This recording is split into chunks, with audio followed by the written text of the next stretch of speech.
वो फिल्म जिसका जादू 30 साल से सर चढ़कर बोल रहा है। इब्तिदा में फ्लॉप होने वाली फिल्म कैसे अचानक छा गई, लाखों डॉलर्स किसने ठुकराए।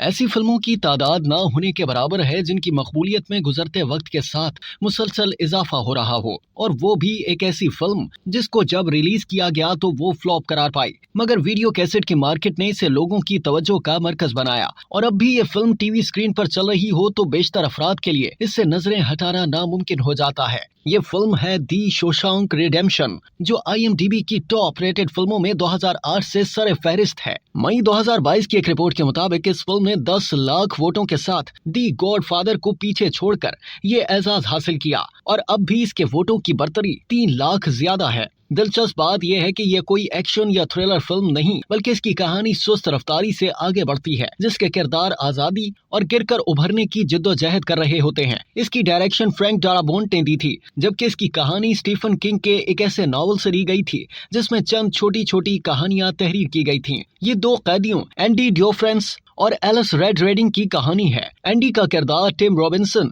जबकि एलिस का किरदार मॉर्गन फ्रीमैन ने निभाया है। एंडी को बीवी और इसके आशना के कत्ल के जुर्म पर उम्र कैद सजा सुनाई गई थी, हालांकि इसने वो जुर्म किया ही नहीं था, जबकि जेल में इसके साथ ही रेड रेडिंग ने फिल्म की कहानी बयान की। 1947 में एंडी को 2 बार उम्र कैद की सजा सुनाई गई थी और शोशांक स्टेट जेल में भेज दिया गया, जहां वो एलिस रेड रेडिंग का दोस्त बन गया, जिसने एंडी को एक हथौड़ा और रीटा हेवर्थ का एक पोस्टर दिया। 1949 में एंडी को जेल के मुहाफिजों के इंचार्ज की बातें सुनने का मौका मिला, जिसमें वो विरासत पर लगने वाले टैक्सों की शिकायत कर रहा था और उसने रकम को बचाने की पेशकश की। आगाज में एंडी को कैदियों के हाथों मुजालिम का सामना होता था, मगर वार्डन की मदद करने पर उसे जेल की लाइब्रेरी का इंतजाम संभालने का काम दिया जाता है, ताकि वो वहाँ वार्डन समेत जेल के अमले, दीगर जेलों के मुहाफिजों के मालियाती मामलात या यूं कह लें कि मनी लॉन्ड्रिंग का इंतजाम संभाल सके।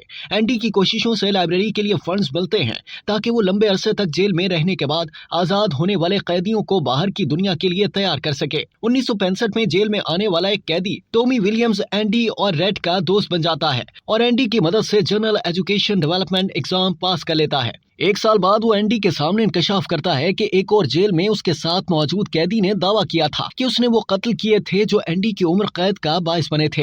एंडी इस बारे में वार्डन को आगाह करता है, वो सुनने से इनकार कर देता है और मनी लॉन्ड्रिंग की बात करने पर वो एंडी को फिर से सख्त कैद में भेज देता है, जबकि टॉमी को मरवा देता है। एंडी इसके बाद मनी लॉन्ड्रिंग में मदद फराहम करने से इनकार करता है, जिसके बाद वार्डन लाइब्रेरी को तबाह करने की धमकी देता है, जबकि एंडी के लिए हालात को ज्यादा बदतरीन बना देता है। एंडी 2 माह बाद सख्त कैद से निकलता है और रेड को एक मैक्सिकन साहिली कस्बे में रिहाइश के ख्वाब के बारे में बताता है और एक मखसूस जगह के बारे में बताते हुए कहता है कि जब रेड रिहा हो जाए तो वहाँ दफन एक पैकेट को निकाल ले जो एंडी वहाँ रखेगा। फिर एंडी जेल से कैसे निकलता है और रेड को रिहाई के बाद किन हालात का सामना होता है, इतना तजस्सुस तो फिल्म देखने के लिए रहने दें। इस फिल्म से जुड़े चंद पसे पर्दा हकाइक भी बहुत दिलचस्प हैं, जिनका अक्सर अफराद को इल्म नहीं। इस फिल्म को बनाने का ख्वाब बरसों से फ्रैंक डाराबोंट की आंखों में बसा हुआ था और कहानी भी उन्होंने 1980 की दिहाई में स्टीफन किंग से हासिल कर ली थी, मगर 90 की दिहाई में इसकी तैयारी के दौरान उन्हें स्टूडियो ने 24 लाख डॉलर्स की पेशकश करते हुए कहा कि किसी और को ये फिल्म बनाने दे, मगर उन्होंने इसे ठुकरा दिया। फिल्म में टिम रॉबिन्सन और मॉर्गन फ्रीमैन ने यादगार परफॉर्मेंसेस दी थी और अब उनके बगैर एंडी और रेड के लिए दीगर नामों को सोचना मुश्किल लगता है, मगर स्टूडियो शुरू में टॉम क्रूज और हैरिसन फोर्ड को मरकजी किरदारों के लिए कास्ट करने का ख्वाहिशमंद था। सिनेमा में रिलीज के बाद शोशांक रिडेम्पशन फ्लॉप करार पाई थी और इसे मकबूलियत होम वीडियो मार्केट से मिली, मगर बहुत कम अफराद को इल्म है कि रिलीज के बाद डायरेक्टर ने एक सीन को बदला था और वो था वार्डन की खुदकुशी का। ये भी दिलचस्प बात है कि टिम रॉबिन्सन ने फिल्म में एंडी के किरदार को अदा करने की तैयारी करते हुए कुछ वक्त सिंगल सेल लॉकअप में कैद रहकर गुजारा।